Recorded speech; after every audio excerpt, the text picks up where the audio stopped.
just because some watery tart threw a sword at you.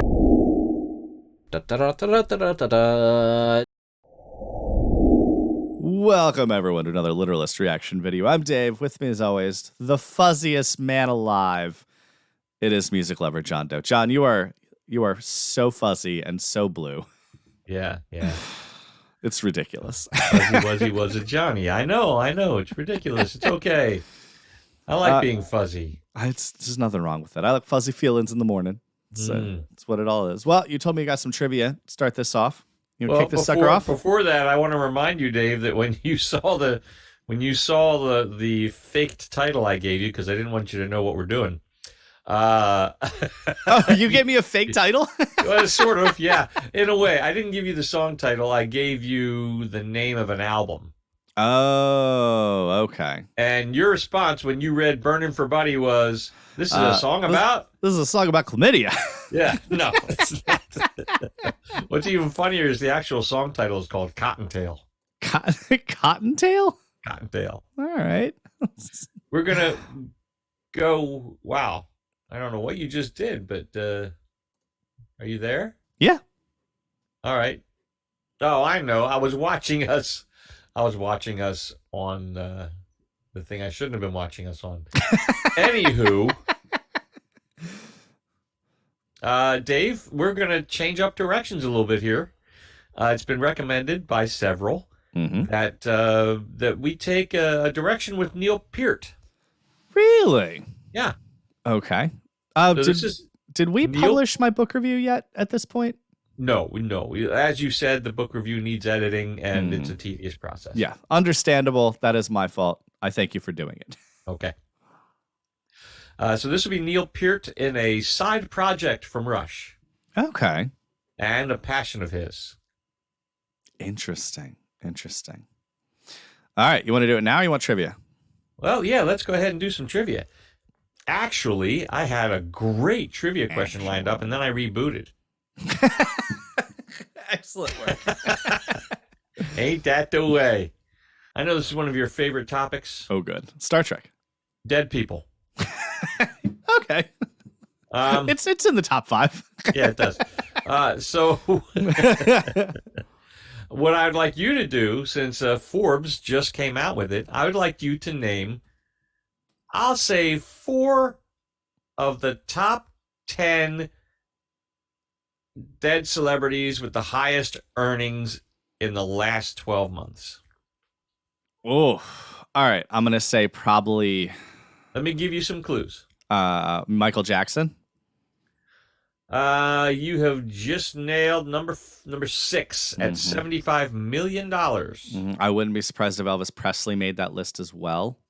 Mr. Presley is number 4. His estate has earned $110 million. I'm going to go out on a limb and say that there's an okay chance that J.R. Tolkien is on this list. That is the man at the top of the list. They recently paid him a lot of money to make that Amazon Prime show. Give me an idea. How much do you think Tolkien, who died in 1973, how much did he earn in the last 12 months? Well, you know my feelings on this. The answer should be 0, and it should all be public domain works because he's dead. But that aside, I don't know, probably some stupid $150 million. $500 million. It should be public domain work. God, I hate this world sometimes. This should all be public domain work. Understand that this list shouldn't exist. Period. No company should own these. This list shouldn't exist. So Prince, I bet Prince is on this list. Haven't his estate been releasing a bunch of ex-Prince music? They have, but he did not make the list. Man, my first misstep. I think I might already have 4 though. I had at least 3 in a row. You had Michael Jackson, Elvis Presley, and Tolkien. So you're missing one. I'm missing of one the more. Top, what did I say? Top 6? You said or top 10. Top 10. Although now it's top 7 because I've nailed 3. Man, dead celebrities still earning money. I mean, obviously, I feel like the musicians are up there because of the body of work they put out, and then companies abscond with it. Mhm. Walt Disney. That dude's dead. That company makes all the money. Walt Disney is not on the list. This list is dumb. That dude's company is named after him. That company makes all the money. Well, I think unlike a lot of these guys, it isn't like relatives of his holding on to his name and rights, where most of these, I would have to say, are either entities in these people's names or relatives who own the rights to their names and likenesses, etc. Gene Roddenberry. No. Oof. With how much Star Trek content is being pushed out by Paramount, I thought there was a chance. I was about to start naming people that weren't dead, so that does away with this. Yeah, that wouldn't. I don't know. I mean, I'd probably make sense if I hear it, but those were the ones that popped into my head. Okay, we'll go to, let's see, we'll go to number 10, Charles Schultz. Okay, Peanuts. Yeah, Peanuts comics, right? I never would have guessed that. Now, I'll tell you the reason that I really thought to even bring this up to you, because I knew it would piss you off, but excellent. Number 9 surprised the daylights out of me. Number 9 is a drummer. Is it Neil Peart? It is not. Okay. Number 9 is a drummer who was the drummer on Michael Jackson's Thriller album, and I didn't even know that. Drummed for Steely Dan, Eric Clapton, Paul McCartney, Bruce Springsteen, Toto. Co-wrote Africa with Toto. Jeff Porcaro. I don't think I've ever heard that name in my life. I've mentioned his name to you before when we were doing Steely Dan and highlighted his drumming skills. Jeff Porcaro died of a heart attack at the age of 38 in 1992. And his family is sitting around just pocketing money. Well, yeah, he co-wrote Africa, and it's a platinum certified song. It's a worldwide hit, and probably on the strength of that song alone, he's made a handful of money. And at number 9, he earned $25 million 30 years after his death. So sad. That's insane. So that's number 9. Oh. Number 8, I'll give you a hint, is an author who died of cancer at the age of 87 in 1991. And most of his $32 million he earned last year, actually half of it came from one of his later children's books. Oh, one of his later children's books. Was it? No, Sandman wasn't a child's book. Wasn't a children's book, I don't think. I was thinking the guy from Monty Python. I'm blanking on his name because I know he died recently. A guy from Python died recently? Yeah, not recently, like, 10 years ago or something, but... Oh, okay, yeah. No. I don't know. Dr. Seuss. Really? Once again, books that should be in the public domain. That's insane. The Lorax generated $16 million in book sales since last November, and he has a big Netflix deal as well as some merchandising. Merchandising. Yeah, exactly. Number 7, $55 million in the last 12 months, died in 2016 from a fatal fall. Oh, whoa. What a way to die. And he is best known for the song Hallelujah. Oh, one of the Beatles. No, Leonard Cohen. Oh, I always think of the Beatles version of that. It wasn't the Beatles, it was one of the Beatles. Yeah, Beatles never did that. What am I thinking of? I have no idea what you're thinking. I'm thinking of Imagine. Yeah, maybe. Yeah. Anyway, his entire publishing rights and masters were bought by Hypnosis. Yeah, that's traded music management IP firm. That's a company that buys a ton of music from. They buy whole catalogs and then they aggressively market it to try to get it in commercials and everything they can. They also aggressively litigate anyone who tries to use it without paying them. Of course, and it will never go into the public domain. Right. So you got number 6. You got Michael Jackson. His estate made $75 million. Number 5 is a surprise to me. Heart failure, died in 2006 of heart failure at the age of 73. He just keeps working even though he's dead. Primary Wave, a New York-based independent music popped up. The Godfather of Soul's music rights, estate, real estate, his name, and his likeness. His family sold him completely. It's disgusting is what it is. So they're screwing the great-grandchildren out of the money. They're taking it all. It's so disgusting. So I just gave you a hint. He is the Godfather of Soul. Who are we talking about, Dave? You know I'm terrible at music trivia. The hardest working man in show business, Dave. This is the worst possible category you could featured in a Rocky film, Dave. I've never seen Rockies. When he sang, "Come, living in America." And Dave, he feels good. I don't know. I feel good. James Brown. Like I knew what I would. Brown. I could sing along with the song, but I wouldn't have come up with James Brown. Yeah. Number 3, his estate, $250 million in the last 12 months. Nicknamed the Thin White Duke.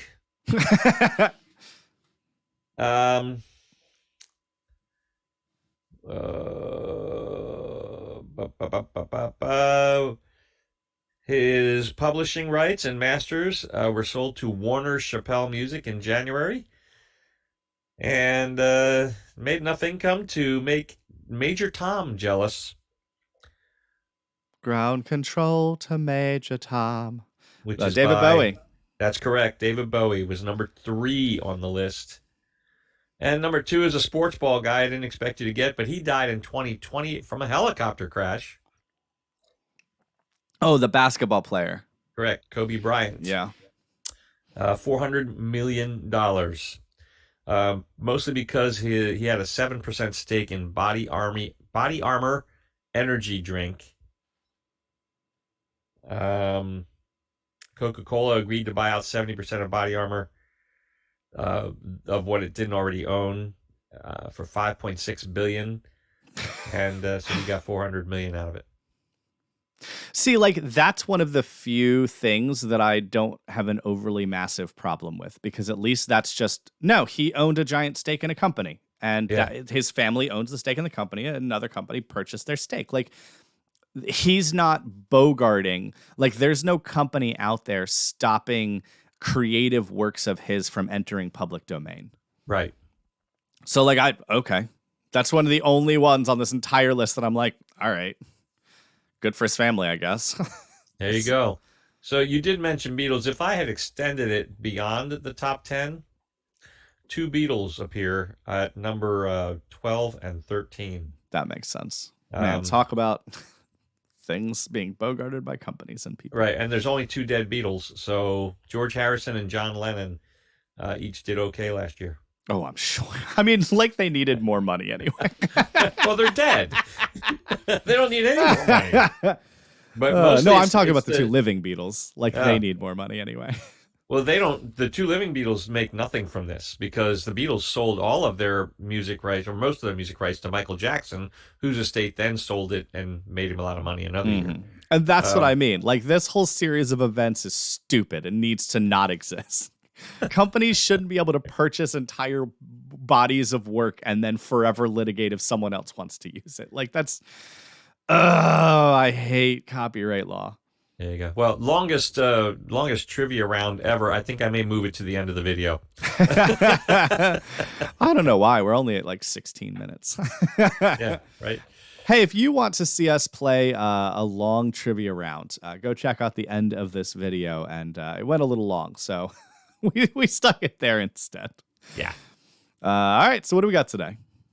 Dave, Neil Peart, as I set you up very recently ago to the viewers, we're going to watch Neil Peart taking a different direction from Rush on a side project of his, a passion of his, and this song is called Cottontail, and it was originally performed by Buddy Rich.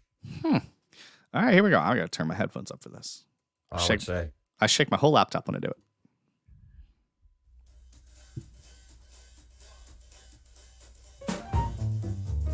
Well, it's kind of neat to see a younger version of him.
Okay. That was cool. Man, that is, I did not expect Neil Peart in big band swing music. Yeah, well, I think it started. I mean, as a drummer, you have to appreciate Buddy Rich, Gene Krupa, the drumming greats of the big band swing era, and of course Neil did. And at some point in the late '80s, early '90s, Neil went back to a drum instructor and said, I want to learn traditional drum grip.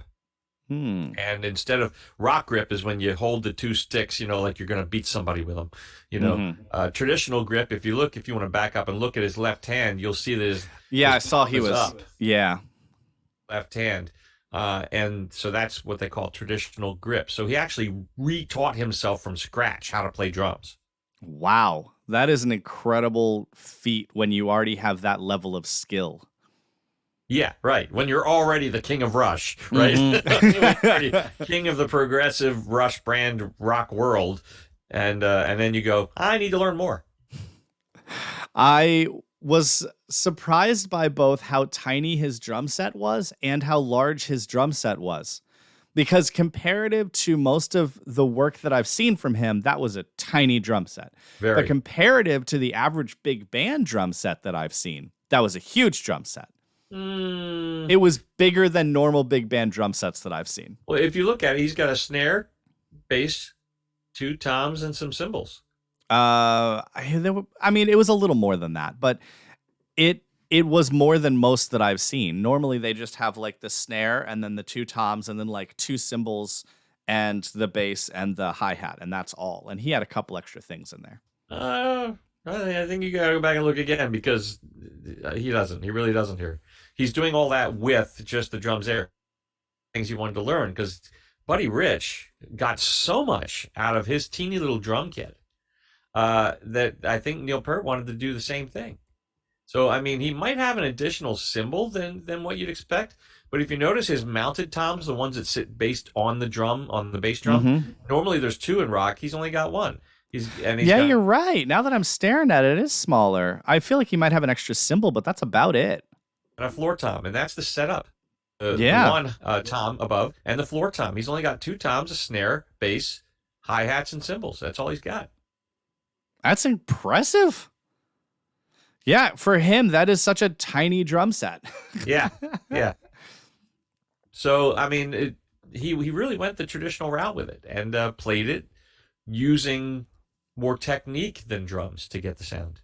And he did a great job. I love big band music. I think I may have said this, but we used to put on big band swing music, and that's how we'd get one of my old roommates to clean because the guy wouldn't clean. So we'd put on swing music, and we'd start cleaning, and then he would always join in because we made it a fun activity. And to this day, Pavlov's dog wanted to stand up and start cleaning. Hey, while we're watching this video, I'm going to tidy up the bedroom here a little bit. He the whole album, he doesn't drum the whole album. He put it together. And by the way, a couple of side notes. The whole band was playing live in that recording. That's what it looked like. Also, the saxophonist hair was awesome. He had a gray fro. It was so cool. You wouldn't, and I was thinking, like at that tail end little drum solo he had, wouldn't it suck to be the guy that messed up? Oh yeah. Like a stick breaks. We were almost done.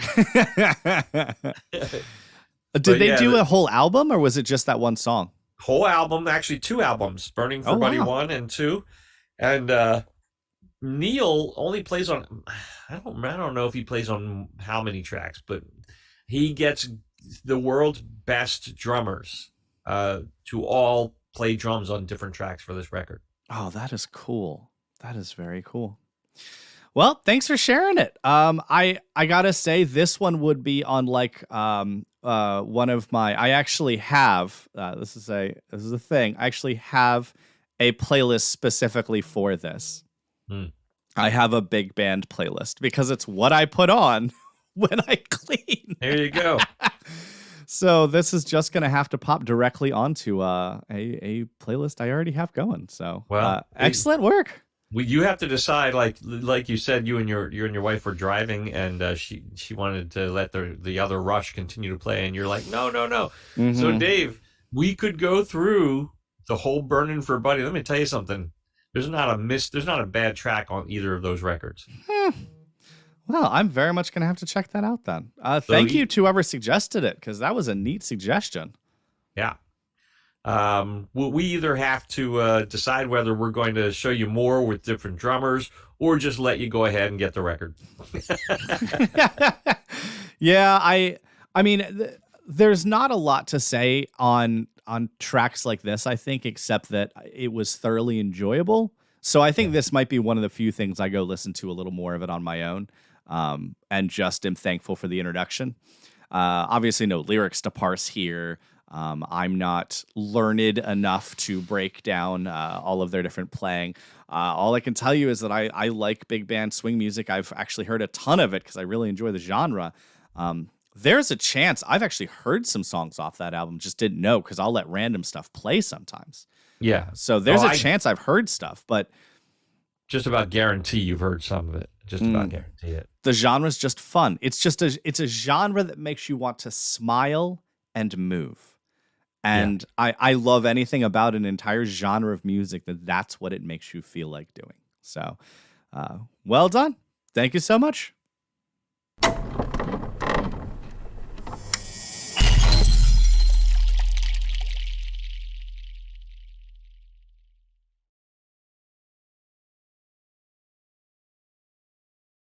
That's the end?